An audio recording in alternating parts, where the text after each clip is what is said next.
खबर आपको देंगे। सिक्योरिटी फोर्सेज ने फितनतुल खवारिज की सैकड़ों किलोग्राम बारूद से भरी गाड़ी पकड़ ली है। सिक्योरिटी जराये के मुताबिक फितनतुल खवारिज ने गाड़ी को बाजोड़ में सिविल आबादी में ले जाकर धमाके से उड़ाना था। सिक्योरिटी फोर्सेज ने गाड़ी को तबाह कर दिया है। वाकई में सिक्योरिटी फोर्सेज या आवाम का किसी किस्म का कोई जानी नुकसान नहीं हुआ। ये बारूद अफगानिस्तान से पाकिस्तान स्मगलिंग के माल के साथ लाया जाता है। खबर आपको देंगे। सिक्योरिटी फोर्सेज ने फितनतुल खवारिज की सैकड़ों किलोग्राम बारूद से भरी गाड़ी पकड़ ली है।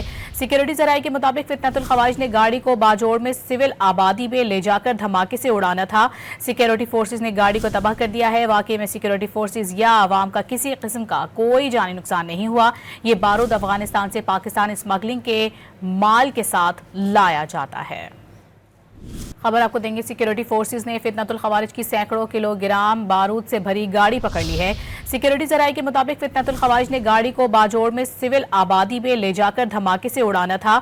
सिक्योरिटी फोर्सेज ने गाड़ी को तबाह कर दिया है। वाकई में सिक्योरिटी फोर्सेज या आवाम का किसी किस्म का कोई जानी नुकसान नहीं हुआ। ये बारूद अफगानिस्तान से पाकिस्तान स्मगलिंग के माल के साथ लाया जाता है।